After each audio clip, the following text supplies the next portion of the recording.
Tá. Olá, pessoal, tudo bem? Muito feliz aqui novamente com o nosso Diálogos Empresariais. Essa iniciativa que eu já venho pensando há alguns anos, assim, com uns amigos, né? Somente com o Vitor Duarte e tal. E agora, Selink, eu acho que, eu estava falando ontem no grupo, estava falando com um amigo também. Eu acho que agora eu achei o mood, assim, dessas reuniões. É, a place for conversation. Eu estava assistindo essa palestra do Jim Collins que eu falei contigo agora há pouco, e ele falava assim, Isn't it wonder we have a place for conversation? Um lugar para conversar, sabe? Porque quando eu fiz graduação com o Medeiros, né? Diego Medeiros. E a gente gostava muito daquele ambiente, né, Medeiros? A gente gostava muito daquele ambiente da graduação, que a gente podia discutir, né? Ambiente das faculdades, das universidades, né? Mas quando a gente vai para o mercado, a gente não tem mais esses ambientes. E a iniciativa que eu venho imaginando é essa, um lugar para a gente conversar, para a gente poder bater um papo, né? Sobre negócios, sobre negociação, estratégia, conselho de administração e tudo mais, né? Então tá, depois dessa breve introdução, hoje, mês passado, não sei, o último encontro, a gente falou sobre governança. E aqui agora a gente está pensando em falar um pouquinho, rapidamente, talvez meia hora, sobre qualidade. E para falar sobre qualidade, eu acho que ninguém melhor sobre Diego Medeiros, né, que estudou comigo bastante, a gente tinha altos debates, e a gente ainda tem, né, Medeiros? Sim, Então, sim. então fica à vontade, vamos conversar um pouquinho. Ele trouxe simplesmente umas 500 páginas sobre qualidade, não sei se vai dar para passar, porque Vai dar, vai o dar. âmbito é muito grande, mas eu tenho umas considerações, então eu acho que o que mais gera valor a conversa, tá, Medeiros? Eu acho que o que Claro, mais claro. gera valor é essa Sim. troca de ideias, né? Porque estudar, todo Uhum. mundo pode estudar, né? O Selin que estava É, aqui dos artigos que ele estava lendo na Harvard Business School, review, né? legal. Então é Uhum. isso, Medeiros. Comenta rapidamente quem é você e faz um speech aí sobre qualidade. Eu acho que seria ótimo. Fica à vontade. Legal, legal. Estão me ouvindo, pessoal? Tudo certo? Então, com áudio Perfeitamente. agora? Agora sim deu Tá, certo. Muito bom. tá. Bom, então, primeiramente, sem delongas, quero agradecer ao Marcos aí mais uma vez o convite, né? Nós nos conhecemos aí desde a graduação, que para mim é um privilégio a gente manter essa amizade até hoje. E como ele bem me falou, a gente sempre teve esses debates, né? Sobre a administração como um todo, parte de produção. O Marcos é muito inclinado para finanças, né? E eu acabei me apaixonando aí por esse tema qualidade e é onde eu atuo até hoje aí na minha trajetória profissional. Além disso, investimentos também, educação financeira como um todo. Então, a gente joga nas quatro linhas, né, Marcos? Então, Exatamente. é por aí, né? Então, um speech breve sobre qualidade. Qualidade é um tema que ele já é bastante antigo, né? A gente vai abordar uns slides aí para só ilustrar um pouquinho o que a gente está falando aqui. É difícil definição porque é uma coisa óbvia, né? Então, tudo que é óbvio é perigoso a gente pensar de tudo que é óbvio, né? Mas a gente vai ver que intrinsecamente está super relacionado a processos, seja eles de produção de bens ou serviços, né? E percepção de valor para o nosso cliente final, né? Então, esse tema ele teve uma evolução ao longo dos anos e a gente tem esse avanço da tecnologia cada vez mais inciso, né, cada vez mais rápido e forte aí no nosso dia a dia, nas organizações como um todo, seja a gente aí na ponta do lado de dentro das organizações ou fora como consumidor, cliente. Então, é um tema que sempre está no radar aí e é fundamental, né? E por isso que eu trouxe esse subtítulo aí provocativo, que é a razão intrínseca da sobrevivência dos negócios de sucesso, né? Então, é por aí. A gente pode avançar, Marcos. Até aqui alguma dúvida, pessoal? Então, eu vou fazer uma provocação para vocês observarem essas imagens aí que a gente vai passando, tá? Só apenas observar. Beleza? Show? Legal.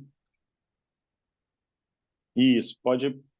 Mais um, Marcos, aí, beleza. Então, eu faço essa provocação, né? Vocês prestaram atenção. O que essas marcas têm em comum, né? Quando a gente olha para essas marcas. Pode dar um clique, Marcos. A gente chama de qualidade transcendental, né? O que que é isso? É você olhar para essa marca e você já identificar de cara, primeiro, associar o que essa empresa é, né? E principalmente você pensa na qualidade oferecida por essas organizações. E aí você pergunta, Diego, mas isso não é marketing?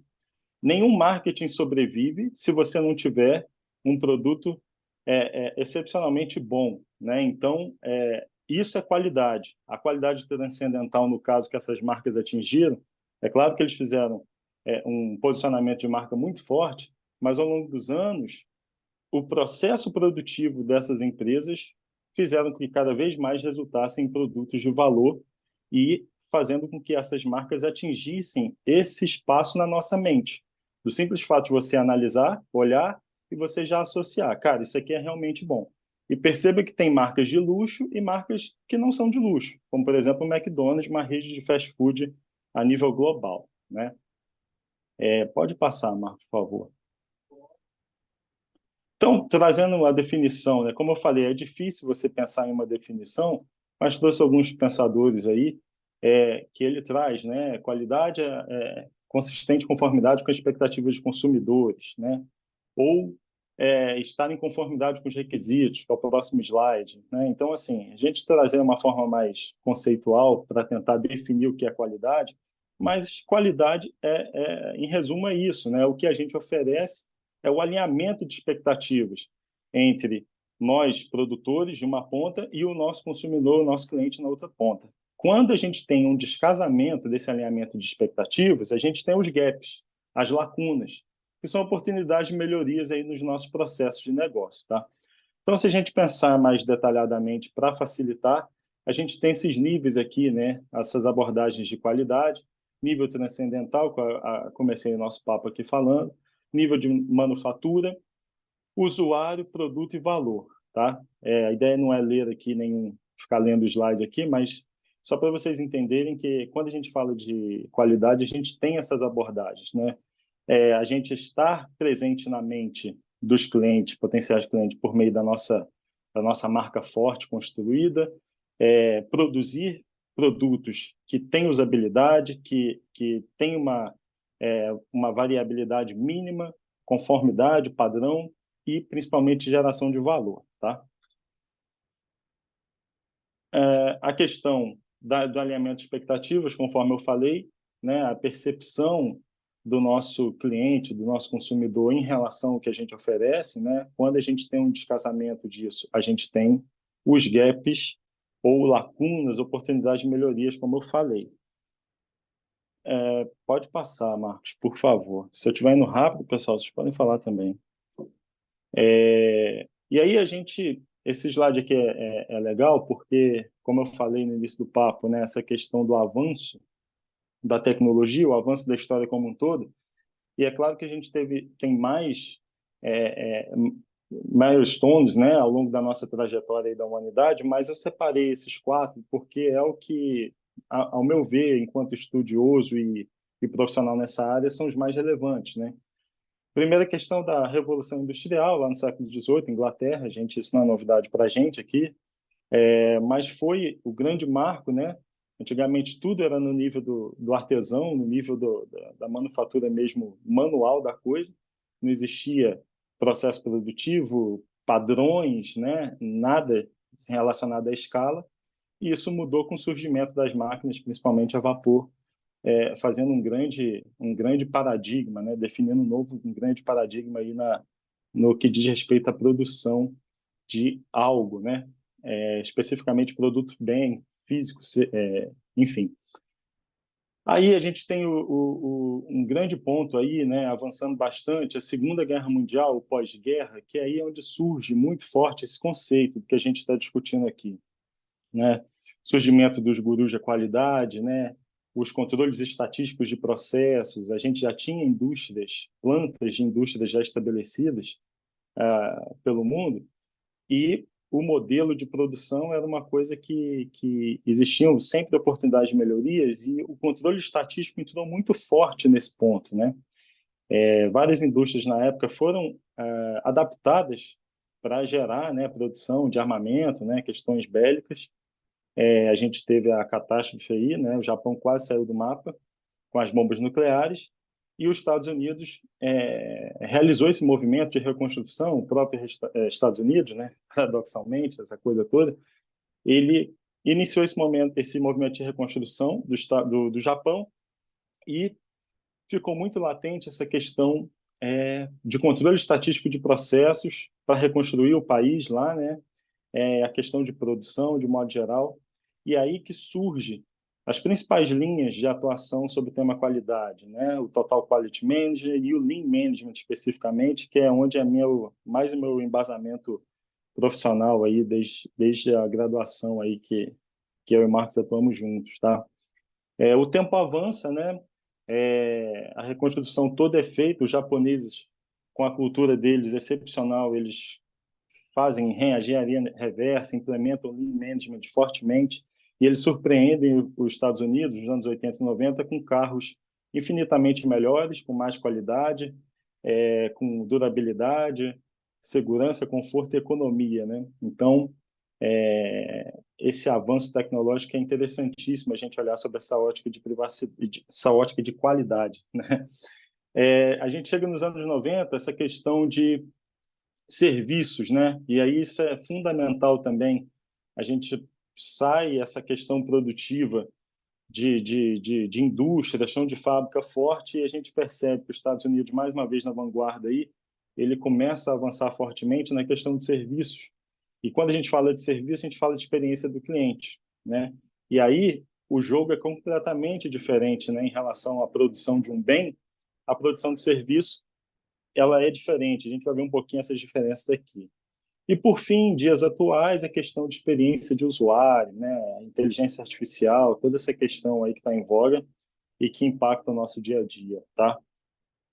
Pode passar, Marcos, por favor. Mas antes da gente falar de qualidade, a gente precisa entender, né, essa questão de processo, e eu não vou perder muito tempo aqui, porque acho que talvez não seja tão novidade para os senhores aqui, mas é o meu dia a dia, né, que eu atuo sobre análise, identificação, melhoria, gerenciamento de processo e por processo. Então, isso aqui é a minha veia, né? Então, se a gente pensar, basicamente, o processo é uma atividade, são uma sequência de atividades, né, lógicas que vão transformar inputs em outputs, né?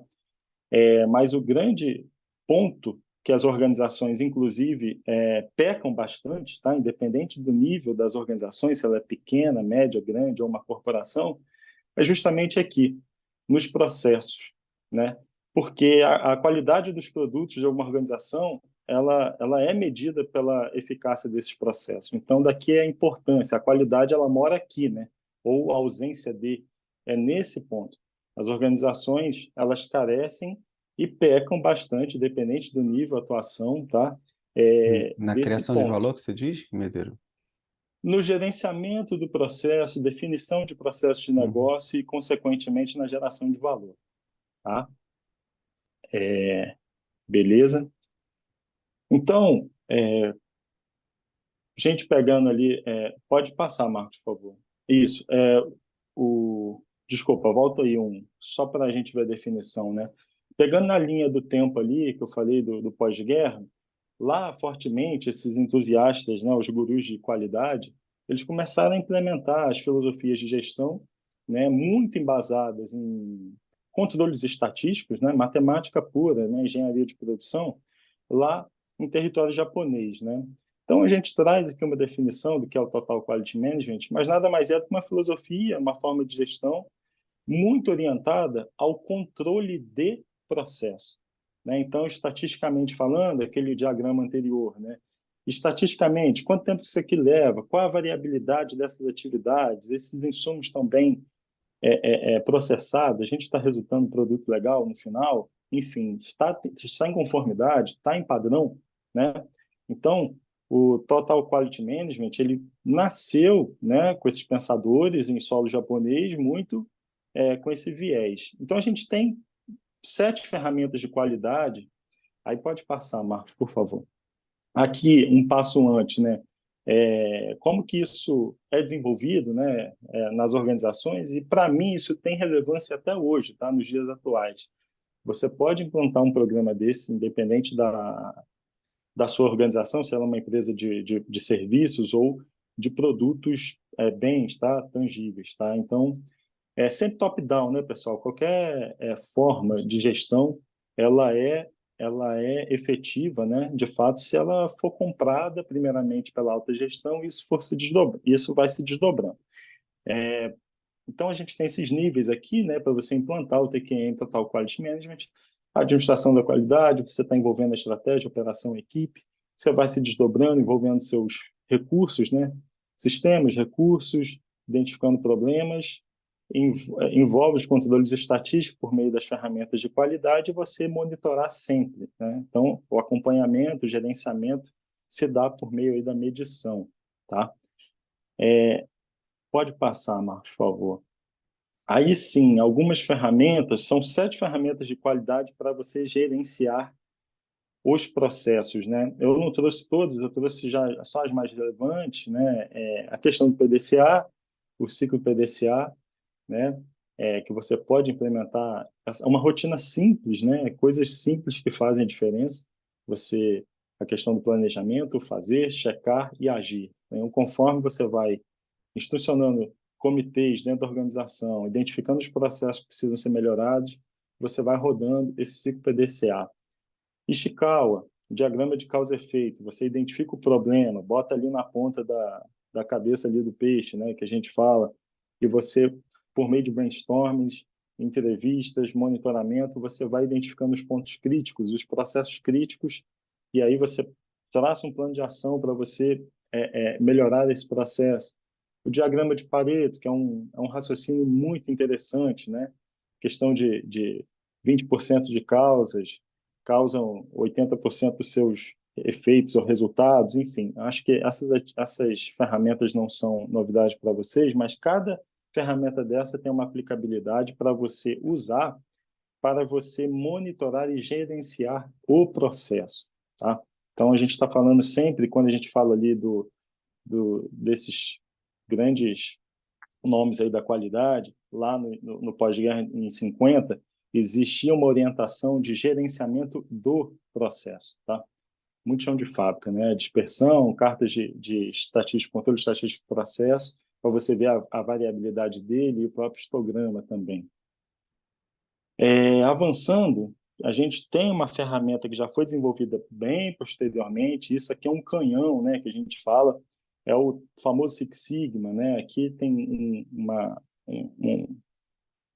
tem muita matemática embarcada nisso aqui, mas ele não é tão complexo assim de analisar. Mas a grande mensagem daqui, a gente poderia ficar uma aula falando sobre isso, acho que isso aqui é muito interessante.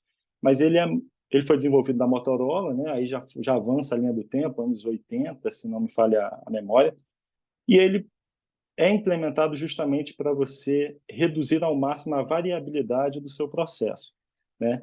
Então, um nível Six Sigma, quando você atinge o nível Six Sigma, é quando você chega no nível igual a 3,4 amostras por milhão, ou seja, dentro de 1 milhão de itens que você produziu ou serviços oferecidos, apenas 3,4 itens ocorre um defeito. Geralmente, os processos de qualquer organização, de modo geral, rodam a 2 a 3 sigmas, que é o desdobramento ali do desvio padrão.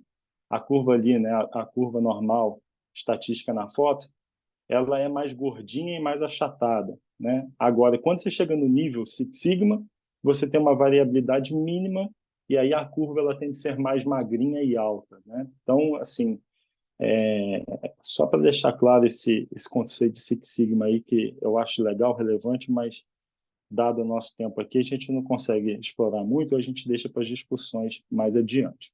Eu trouxe aqui os principais pensadores, né? O Marcos é interessado também nesse assunto, então, esses caras lá atrás, tirando o Ishikawa, que é japonês, né? Pelo nome aqui a gente já vê, mas esses outros são norte-americanos, entusiastas do tema lá do pós-guerra, que chegaram nesses principais conceitos de qualidade, muito focados em implementações de modelos matemáticos e estatísticos para o gerenciamento de processo, tá? Só aqui para ilustrar aí o embasamento nosso aqui.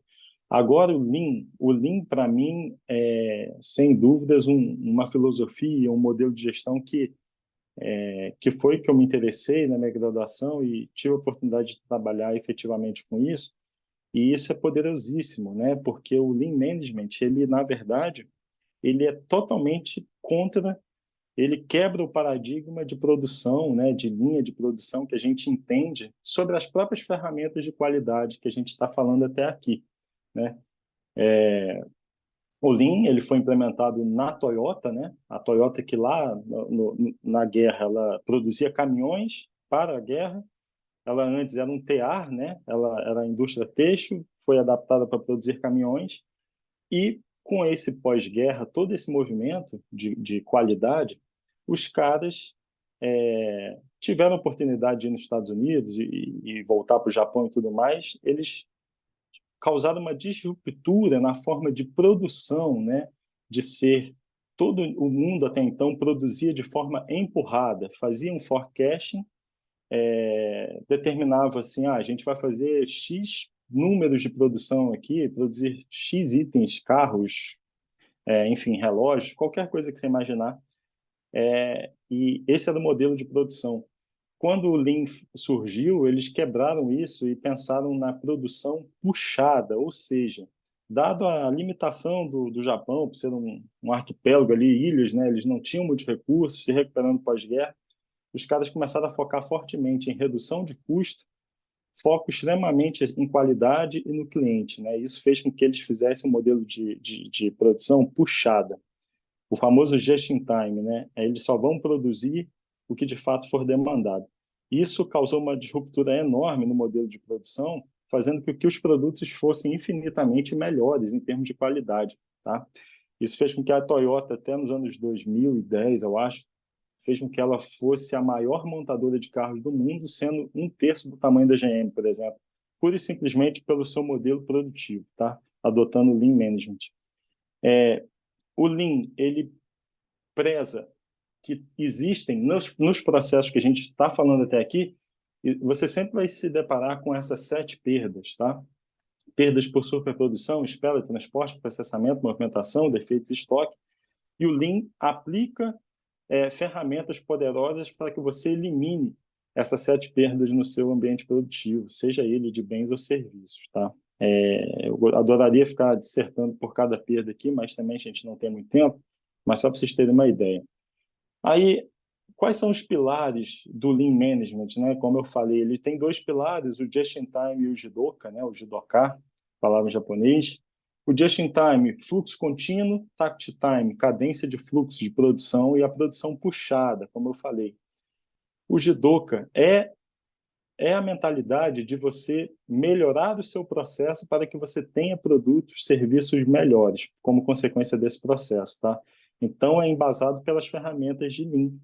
Pokayoke, expansão, controle visual, Kanban, tá? Algumas ferramentas poderosas que fazem todo esse sistema funcionar. Então, ele preza o custo baixo, alta qualidade e o menor lead time sempre, tá? Então, foco no cliente, eliminação de perdas e melhoria contínua, o famoso Kaizen. Algumas ferramentas. O 5S, que são os 5 sensos, né? O japonês é uma cultura interessantíssima, os caras pensam diferente, então eles prezam que para você iniciar qualquer trabalho, a sua baia tem que estar arrumada, tem que estar limpo, tem que estar organizado, e de fato essas coisas mínimas fazem a diferença no seu dia a dia para você tocar. Então é uma coisa mais voltada ao bem da pessoa em si do que qualquer outra coisa. O sistema Kanban, lá nos anos 50, pós-guerra, não existia ERP, SAP, essas ferramentas poderosas que a gente conhece hoje. E os caras faziam uma fábrica rodar simplesmente com o sistema Kanban, que são cartões, nada mais é do que cartões, onde eu tinha minha instância, o Marcos tinha a instância dele de trabalho, algum outro colega tinha instância, e conforme eu ia trabalhando na minha etapa do processo, eu atualizava meu cartão Kanban, colocava em um quadro de gestão à vista, o Marco sabia exatamente que era a hora dele atuar no processo. Isso é tão simples, mas tão lógico, e o ganho disso é tão tremendo, que os caras faziam isso em plantas de produção onde não existia nem um início, um sonho de sistemas ERP, Salesforce, SAP que a gente tem hoje, tá? O Poka-Yoke, dispositivos à prova de falha, né? Qualquer errinho que tivesse variabilidade na linha de produção, no Lean, ele para, né? Então, se a gente levar para os dias atuais, são dispositivos anti-falha. Um exemplo que eu falo interessante besta, assim, que é um Poka-Yoke, é se você andar no jet ski, por exemplo, a chave do jet ski é amarrada no seu colete. Se você cai do jet ski lá no mar, a chave sai junto com você e o jet ski para. Então, são dispositivos anti-falha simples que fazem diferença no dia a dia. E o SMED, Single Managed Exchange of Die, é uma coisa também absurda. Mais linha de produção de bem, por exemplo, a gente pensar numa CSN, por exemplo, ou num parque produtivo, essas ferramentas elas precisam de manutenção. E toda vez que essas máquinas, geralmente grandes, precisam se submeter a manutenções, elas param. E isso para a produção. E pode gerar dias. A aplicação do TRF, né, da troca rápida de ferramentas, faz com que você consiga reduzir uma perda por espera, é uma das 7 perdas, por conta de manutenção, de dias para horas ou até minutos. Tá? Então, você aplica essa ferramenta. Eu já tive a oportunidade de aplicar essas ferramentas em estudo de caso e realmente é uma coisa assim estrondosa. E os japoneses aplicam isso aí com Lean. Tá? Avançando, o Business Process Manager eu também não poderia deixar de falar. Isso aí foi uma evolução também, né, das ferramentas de Lean, que nada mais é do que o gerenciamento de processos de negócio. Então, até aqui, a gente está falando de gerenciamento de processo, controle estatístico de processo. Mas o BPM, ele traz, né, uma quebra de paradigma, onde você desenvolve uma visão de gerenciamento por processo. Então, perceba a diferença. Até aqui, controle de estatísticos, ferramentas super pesadas, a gente está controlando variabilidade de processo, a gente está vendo se esse processo está variando ou não, se ele está tendo falhas ou não. Quando a gente vem com uma abordagem BPM, a gente amplia o nosso horizonte e a gente faz com que toda a estrutura organizacional seja orientada a processos. Então, a gente fala em arquitetura de processos, né? Toda organização, independente do tamanho que ela tenha, ela tem essa configuração. Ela tem processos de negócio, que são os processos core, os processos onde eu impacto o meu cliente com o meu produto ou serviço, tá? Produto, bem ou serviço, e aonde gera valor e vem o dinheiro de volta, tá? Essa é a razão de ser da sua organização. Esses processos são sempre suportados. Para eles serem executados, eles precisam de suporte. Então, a gente tem os processos de suporte. E, por fim, os processos de gestão. Aqui, Marcos, cabe muito o Balance Scorecard, que é um tema que você gosta bastante, porque como é que ele funciona? Se você tem uma visão BPM, você roda um BSC muito melhor, tá? Porque você vai desdobrando essa visão da gestão em cima dos processos de negócio, tá? E aí, como que isso roda, né? Como é que eu faço para transformar e orientar minha organização ao BPM? Você precisa definir os seus donos de processo, tá? Então, você tem a estrutura organizacional, né, que a gente conhece, o famoso organograma, o chefe de finanças, o chefe de RH, o diretor, né, no caso, diretor de finanças, diretor de marketing, diretor de RH.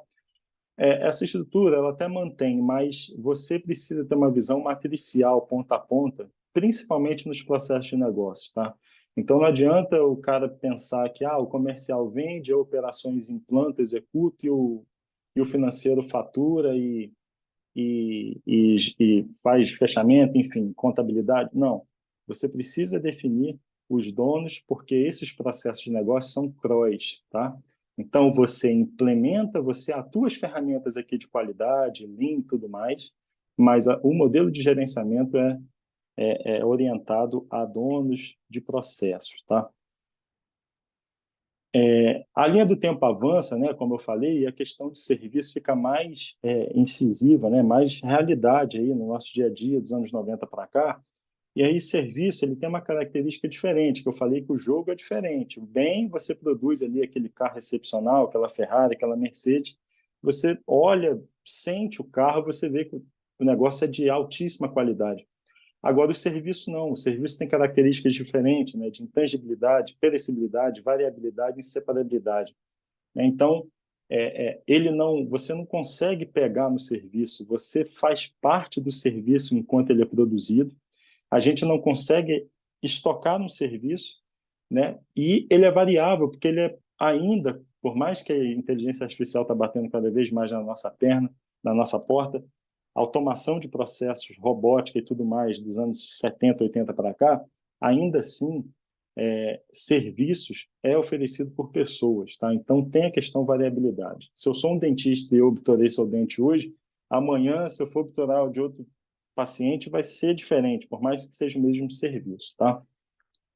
E aí, quando a gente pensa no tema qualidade em serviços, como que fica, então, toda essa questão de qualidade em serviços? A gente tem esse conceito de hora da verdade, tá?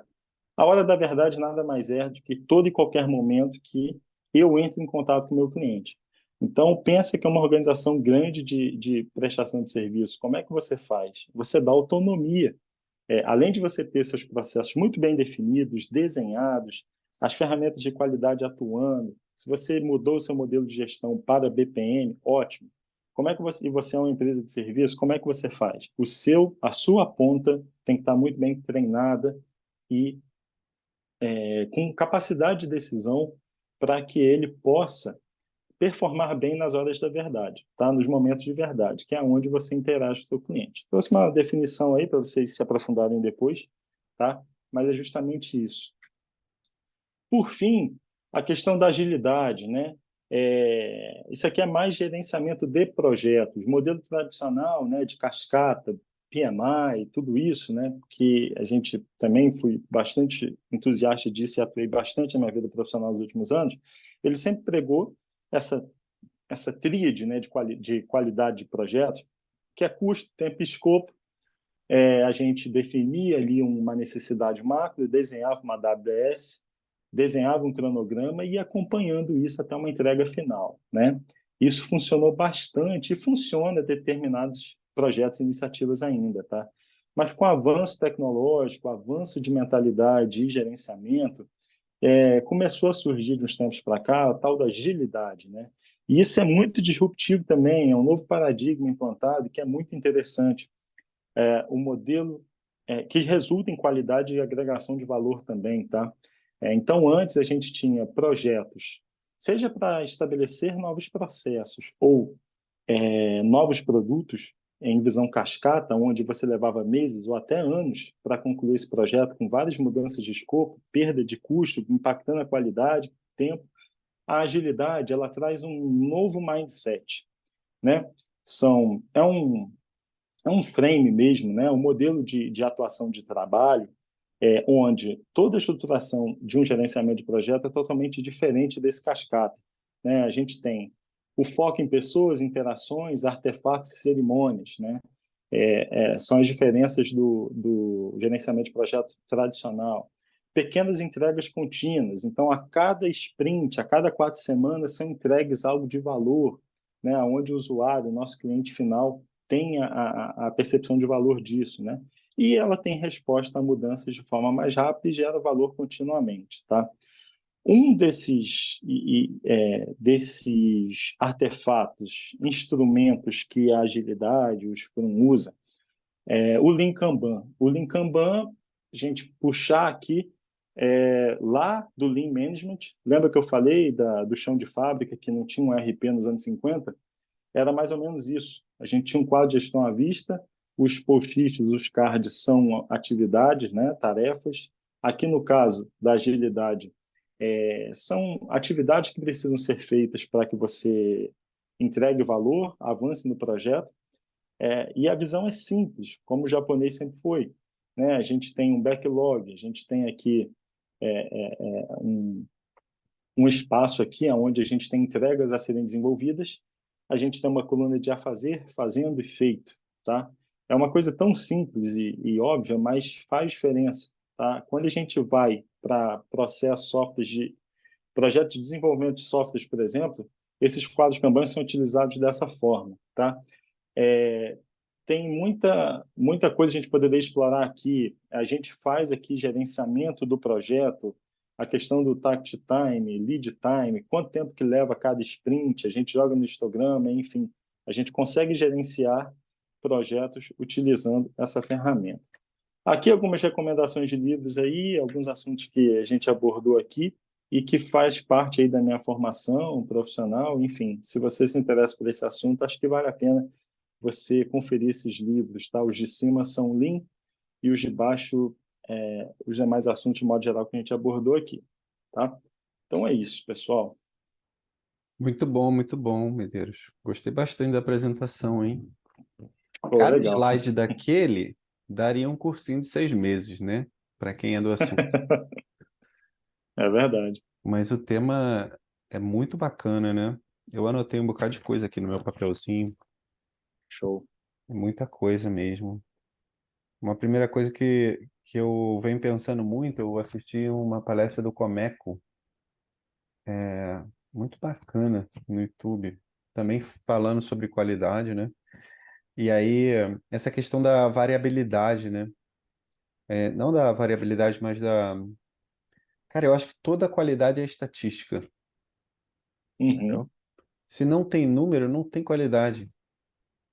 Se você não mede, não gerencia, né? É, Parafraseando o é o Deming aí, nosso. né? O Demi. É, Falando nisso, eu vi uns vídeos dele nessa semana passada sobre qualidade também, muito bom. Tem uns vídeos dele na internet. Ele tem um jeito legal. diferente de falar, porque ele é meio velhinho, né? Então, Ele já era velhinho, né? mas eu também pensei aqui, a gente estava sofrendo aqui com os processos de qualidade, né? Porque é serviço, né? A hora da verdade, né? Lá no nosso Uhum. professor Nogueira, né? Falava muito sobre isso. O Diego sabe quem está falando. Exato. E eu também participei de uma palestra presencial com o Christopher Lovelock, Lovelock. Pô, que legal, lá cara. na SPM, há 15 anos atrás, que falava sobre Legal. gestão de serviço, né? Que daria uma outra conversa aqui. Mas eu venho falando muito com o Rodolfo também sobre, cara, a gente tem que metrificar tudo, assim. Que a gente fala assim, como garantido, né? A gente tem um processo aqui que tem lá, é, sei lá, 30 professores. Acontece umas 40 aulas em cada manhã, né? Em vários lugares do Brasil e do mundo, né? Os alunos estão em vários lugares do Brasil e no mundo. Como é que a gente sabe que aquela aula deu certo? Entendeu? Aí a gente implementou aqui um checklist. Cara, você entrou Legal. 10 minutos antes na aula para verificar se o Zoom está funcionando, guardou a pasta, a aula gravada, o diário de turma, perguntou um NPS, fez um NPS ali, a gente começou a variar. A gente registrou 40% da amostra e ela está com 95% de promotores, né? Então, estamos fazendo um bom trabalho. E só Legal, legal. consegue por número, né, Medeiros? Só consegue por número, cara. Não, me permite, Gerenciamento por número. Sim, me Sim, claro. permite que assim essa questão até inclusive essa coisa do checklist o da hora da verdade mesmo, como é que esse número chega aqui de fato, são outros 500, né? Porque assim, foi justamente acho que a partir da implementação do checklist que o cara tem que preencher o que ele tem que, ó, acabou a aula, o que que eu tenho que fazer aqui, que o NPS começou a aumentar efetivamente, porque a gente colocou essa questão, falou com uma mãe hoje NPS, e aí os resultados começam a vir de fato. É a Legal. metrificação mesmo que a gente tem implementado direto aqui, né, Marcos? com certeza, porque senão não tem como, Medeiros. A gente, assim, take for granted, né? Ah, dá Uhum. como garantido que o cara lá no Belém do Pará vai solicitar o NPS. No way, entendeu? E você não tem É, como é que você vai ligar para 40 professores? Ah, você fez, não tem como. E ali vem um número, né? Carrega um número que já explode no Excel. E aí você, não, esse cara aqui que mora em Brasília não fez essa atividade. Aí o coordenador dele controla o isso. processo, né? Controla o processo. Mas você ia falar alguma coisa, Medeiros? Não, é justamente isso. Porque você, como aplicar, ter a aplicabilidade dessas ferramentas, todo esse mindset, principalmente em empresa de serviço, acho que é sensacional a ideia do checklist. É um artefato de qualidade Ah, também, né? Mas é muito, quando eu falei do momento da verdade ali, da ponta estar treinada, é justamente isso. E como ela está? A questão do processo, ela é também a questão de gestão do conhecimento. E é quando a gente verdade. registra, né, por fluxogramas, artefatos, então é fundamental a gestão ela proporcionar esse estreitamento, né, com a ponta para os caras estarem embasados. Cara, me deparei com determinada situação aqui. O que que eu faço? Eu lá na ponta no Pará, como você comentou aí, cara, eu tenho que estar munido, conhecendo muito bem os processos, toda para onde a gente vai e eu tomar a decisão, a melhor decisão possível ali. Isso não é fácil, isso é uma curva de maturidade que você vai implementando, mapeando esses processos, existe o BI o tempo todo, identificando oportunidades de melhorias e implementando, tá? Então, é um programa, né? É um Mas muito programa. bom. O nosso amigo lá do Comeco falou que leva no mínimo 10 anos Isso, a maturidade ela vai aumentando. para essa cultura de maturidade de processo, demora no mínimo 10 anos. Caraca, É, isso aí. tá longe de chegar o Porque negócio. no início, o primeiro é o tal do política de heróis, né? Não sei se já se depararam com isso vocês, que é um cara que sabe tudo. Ah, E sim, ele com até, certeza. ele até encara que isso é uma vantagem competitiva para ele, É, porque isso em empresas grandes é muito comum, né? O sim. cara ele estuda bastante, conhece tudo, dia a dia, as tarefas e tal, Diego então ele é o Medeiros. herói. Ele é o herói. Não, não, o herói é péssimo, tá? Para as organizações. Não, não, Ele não, não nunca passa me o coloquei como herói. conhecimento, né? Não passa o conhecimento porque ele não quer Ele perder o não emprego, né? passa. E aí ele Exato, é né? mandado embora, Então, ou vai embora e todo o conhecimento vai le- com ele. levou esse valor todo para ele. Como que você melhora isso? Você fazendo seus mapeamentos, documentando, refinando, deixando isso vivo, tá? Então, muito pelo contrário, eu nunca fui herói, eu sempre mapeei, desenhei esse processo, chapar na parede. Pessoal, o dia a dia é assim, tá? Então, isso faz diferença O que que também, você acha, tá? A gestão Selim? do conhecimento.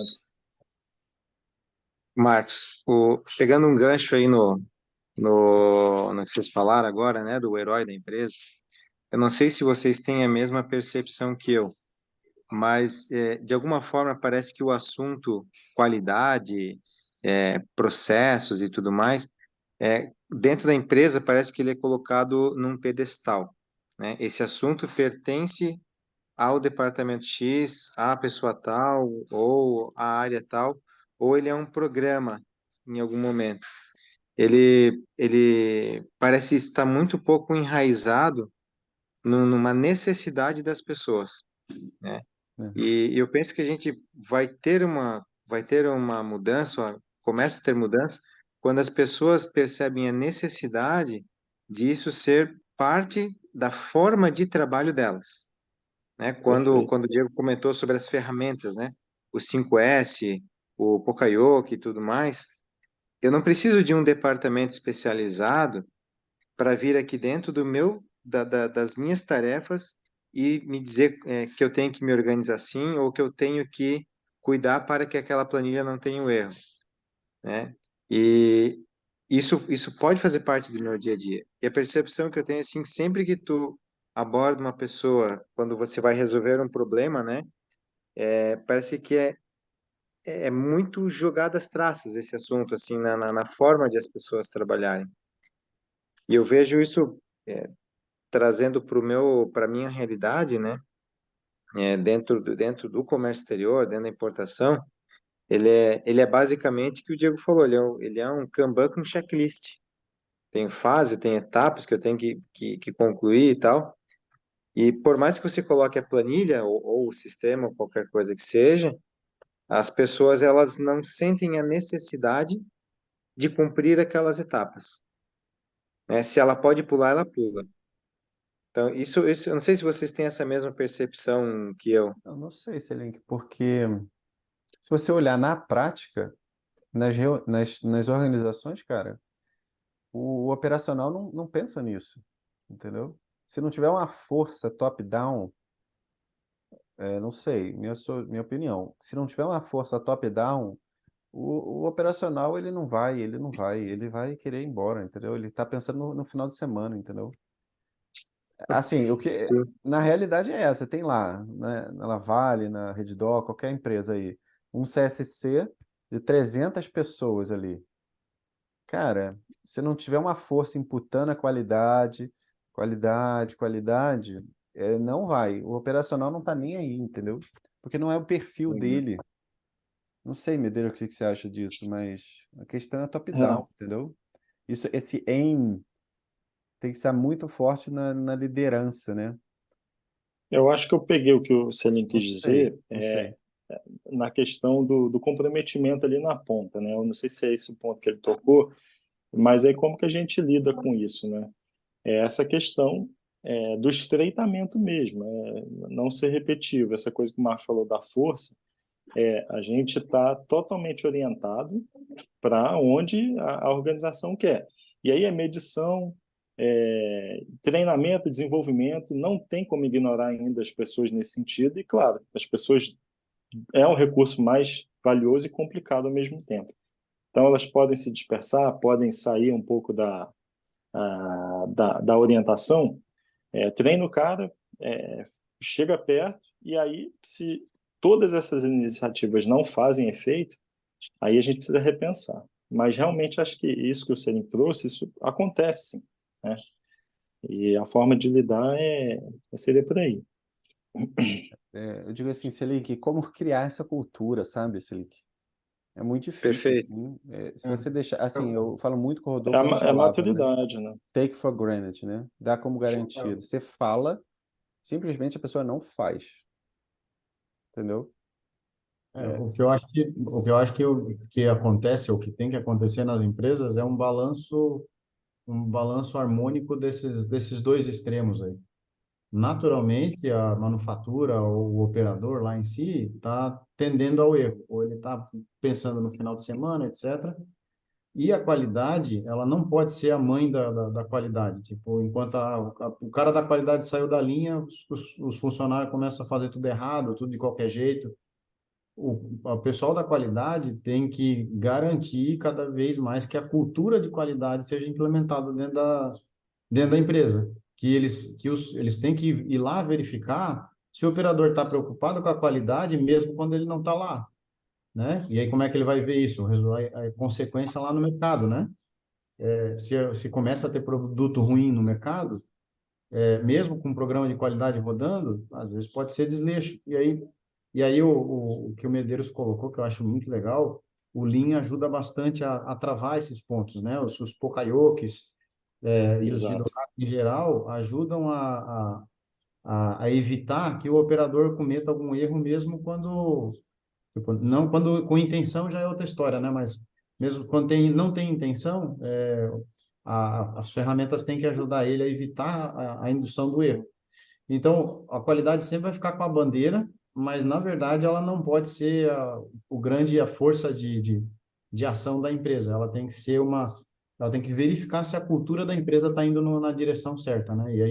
E que todos estejam pensando na qualidade como um programa, como tu falou, né? essa questão de cultura é extremamente importante, né? E esse É super Pukaio, difícil. eu só não sei como, ferramentas para implementar essa cultura, né, Fernando? É difícil. Mas uns, Chicote não pode mais, né? Trocaram o chicote pelo bônus, né? E aí eu acho que o bônus foi muito degradado nos últimos tempos. E as pessoas perderam a relação de causa-consequência no bônus. é, Pô, se a gente chegar nesse patamar aqui, você vai ganhar um bônus. Aí, de repente, a empresa já tá afundando, tá com um produto porcaria no mercado e está pagando bônus para os funcionários. Então, esse é o tipo, existem formas de você incentivar ou atacar as pessoas, né? Seja pelo chicote ou seja pela pela bonificação, mas eu acho que o time de qualidade de novo deveria ser um grande catalisador, um cara para definir esses pontos, né? Seja pelo braço do chicote, seja pelo braço da bonificação, mas eles deveriam ser participantes nesse tema aí. porque, cara, o outlier, ele é outlier fora da empresa também, entendeu? Eu aposto que o Medeiros pega o sábado dele, domingo e fica estudando também, entendeu? Ele não estuda dentro ele nem está na graduação, entendeu? E é o que a gente saía da aula e ficava conversando sobre Pareto, sobre escala. A gente ficava conversando lá naquele chafariz antes da biblioteca lá da Veiga de Almeida, né? Eu lembro até hoje. Eu lembro até Exato. hoje eu falava É, assim, não, Medeiro, a gente vai investir em mercado de ações e a gente vai ganhar 2%. Eu lembro até hoje. Aí ele falou, não, 2% é muito, porque tem que ser um. Não, vamos conseguir, porque a gente vai. Até hoje, a gente investe em ações até hoje. Ou seja, a gente é. Ele é apaixonado, entendeu? E uma ideia que eu tirei ali do Jim Collins, dessa Empresas Feitas para Vencer, é que assim, você tem que ter gente grande dentro com você, Medeiros. Tem que ter os melhores, entendeu? Então, eu tem. acho que o processo de RH também, assim, tem que selecionar aqueles melhores, assim, aqueles caras bons, assim, né? Porque se só tiver gente boa, essas pessoas vão pensar na qualidade e o carrinho vai andar, né? Não sei, uma provocação aí que eu. Eu Desse acho que nível, essa assim. questão do bônus que o Fernando comentou ali, ela, com o passar do tempo, ela foi se incorporando num salário e virando simplesmente um meio de comparação entre uma organização e outra, né? Então, uma Uhum, utilizou o bônus, outra foi utilizando. Então, hoje você já, quando vai fazer a tua análise, você já considera teu salário mais os possíveis bônus e na outra o salário mais os possíveis bônus, aham, né? E, por outro lado, usando o chicote, obviamente, como uma expressão, né? Não como de dar uma chicotada, mas no sentido de temor a que aconteça uma coisa pior. Só que essa coisa pior não precisa ser uma chicotada nas costas, né? Mas algo, uma consequência que vá contra o teu negócio ou simplesmente contra você mesmo. A pessoa ter noção de que se ela fizer certo, pensando no bem, ela vai ganhar menos, o negócio vai prosperar, ter essa consciência, né, disso ali, a bonificação, ela é menos eficaz do que isso, na minha opinião, né? A bonificação, ela vai se tornando algo, vai se incorporar e o cara nem vai me sentir. Pode dobrar o salário dele com o tempo que ele não vai sentir. Agora, a consciência, sim, que daí é a cultura que você comentou, né? Essa cultura, a pessoa vai tomando consciência de que aquilo ali é para um bem. E se aquele processo ele efetivamente não for bom, então ele vai se ajustar, né? Se a pessoa aprende pela cultura só a obedecer um processo sem pensar nele, uma vez que o processo é ruim, vai dar errado.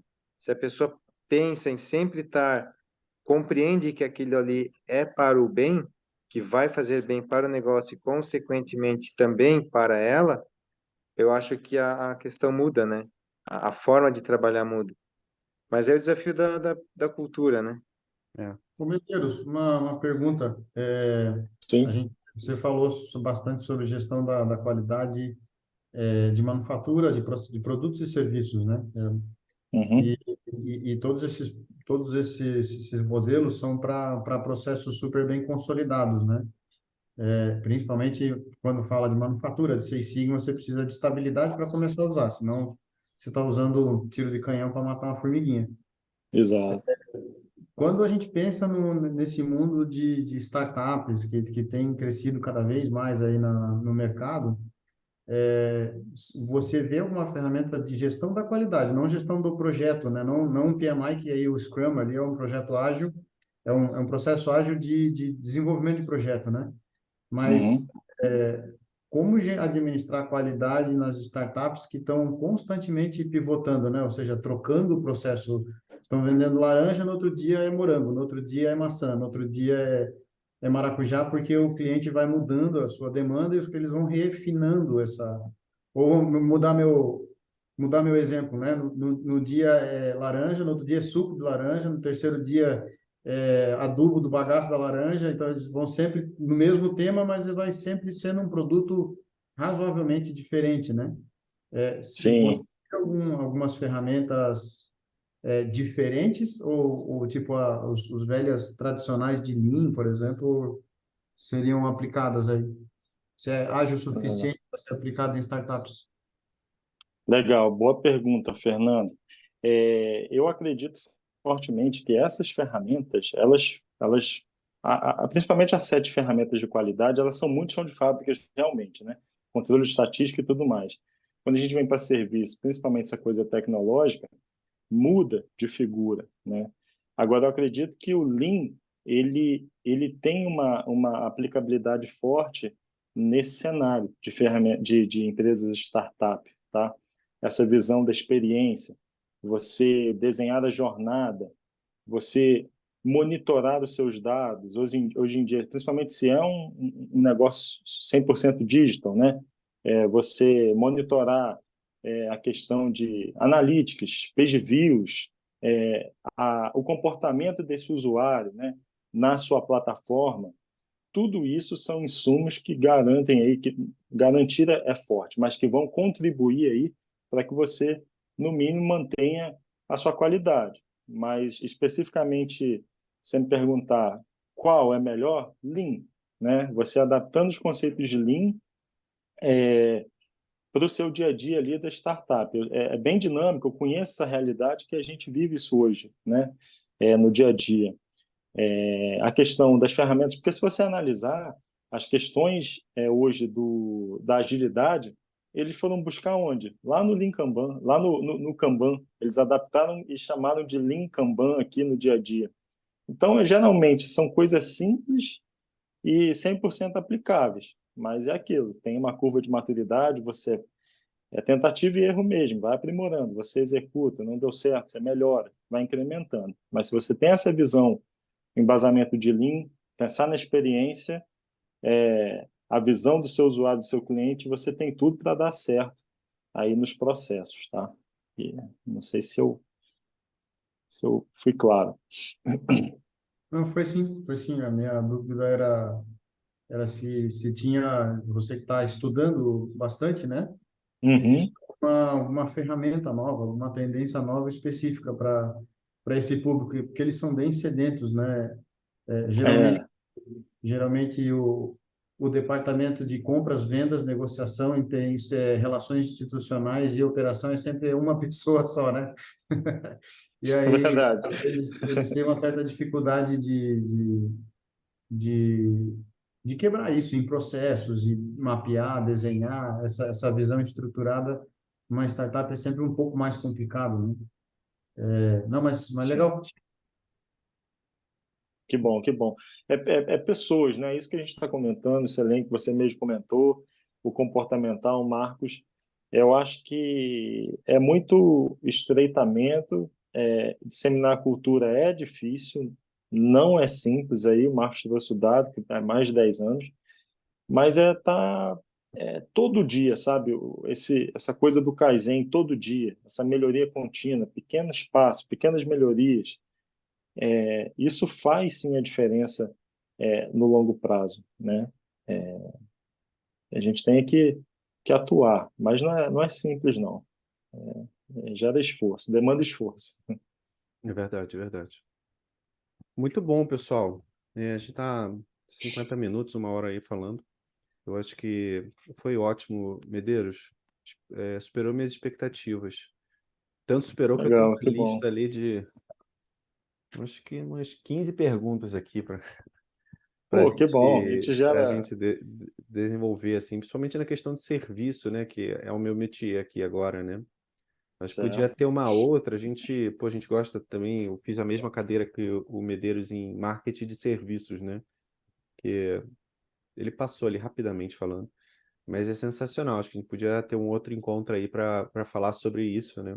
Descer mais sobre o serviço, que é a hora da verdade, é muito difícil, né? É o professor aqui no meu caso, né? Você falou do dentista, né? O dentista tira um dente, muito bem, mas no dia seguinte ele tá com sono, ele tá chateado. O professor dá uma aula hoje, amanhã é outra, completamente diferente, o É. conteúdo é outro, é isso aí. Exato. Bateu o carro, Exatamente. veio super chateado para a aula e, né? Mas muito bom. Então, Medeiros, muitíssimo obrigado, meus parabéns. Foi Bom, sensacional, a conversa muito boa, renderia muito, muito mais assunto, né? Mas a gente tentou focar aqui em 45, 50 minutos, uma hora que deu agora, Legal. de conteúdo. E aí, todo mês, a ideia que eu acho que eu achei o Mood, que eu falei no começo, né? A Place for Conversation. um lugar para a gente bater papo, né? Eu lembro muito a gente entrando ali na Veiga de Almeida e a gente falando, caramba, como é que é bom estar na academia aqui, né? Entre os scholars, né? Conversar. E eu gosto muito É, de filosofia. E o Rodolfo também gosta muito de filosofia. A gente tem um curso aqui de professores, a gente fala de metafísica, fala de algumas coisas assim. Isso muito é muito bom. bacana, assim, conversar, trocar ideia. Eu acho que é muito bacana e é difícil achar places, né, for conversation. E eu queria criar, assim, junto com a Academia Adultos Dormos, um espaçozinho para a gente conversar sobre isso. É legal? Sensacional. Quero agradecer aí a oportunidade, o convite de novo ao Marcos e aos senhores aí. Me coloco à disposição. A gente, acho que esse espaço aí é rico, essa iniciativa, e estou bem feliz em participar. E, mais uma vez, aí, obrigado e podem entrar em contato. Estou sempre disponível para a gente conversar e trocar.